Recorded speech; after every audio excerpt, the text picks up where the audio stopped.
আলেমরা হুজুরের শাফাতের পথ দেখাবে, সে আলেমরা বলছে হুজুর নাথিং। আজকে সেই নবীজি তলে আসহাবুল ইয়ামিন আসহাবুস শিমাল চলে গেল। আসহাবুস শিমাল যারা, তারা কখনো জাহান্নাম থেকে ব্যাক করবে না, চির জাহান্নামী।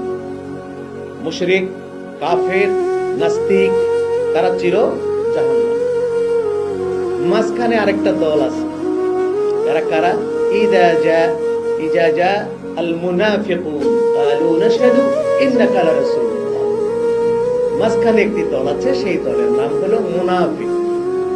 যারা দুনিয়ায় রাসূলুল্লাহকে কলেমা পড়েছে, হুজুর সাল্লাল্লাহু আলাইহি সাল্লামের সঙ্গে ইত্তেবা করেছে, হুজুর সাল্লাল্লাহু আলাইহি সাল্লামের সুন্নতকে মাথায় রেখেছে, হুজুরের সুন্নত দাড়ি মুখে ছিল, সেজদার দাগ কপালে আছে, রাত গুজার সব্বেদারি করত, কোরআন তেলাওয়াত করে কেঁদে দিত।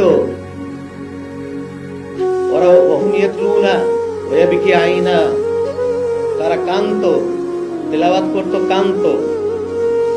তারা পর্দা ছিল, তারা জিকির করত, সব ঠিক ছিল তাদের।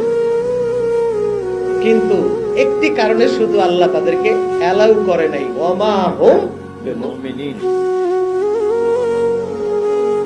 ওমিনান নাসি মান ইয়াকুলু আমান্না বিল্লাহি ওয়া বিল ইয়াউমিল আখির ওমা হুম বিমুমিনিন।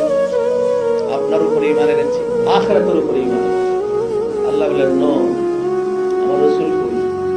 রাসূল বাদ দিয়ে ঈমান আনছো? ওমা হুম আমি নিলাম।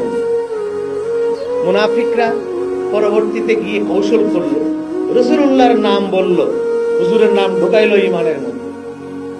এই কৌশলের জবাব দিতে গিয়ে আল্লাহ তাআলা সূরাতুল মুনাফিকুন নাযিল করে বললেন, ইযা জাআকাল মুনাফিকুনা ক্বালু নাশহাদু ইন্নাকা লারাসূলুল্লাহ। হাবিব, আপনার কাছে ওরা আসছে, ওরা বলবে আপনি ছাড়া আমাদের কেউ নাই, কিন্তু আমি আল্লাহ বললাম ইন্নাহুম লাকাযিবুন, ওরা মিথ্যাবাদী।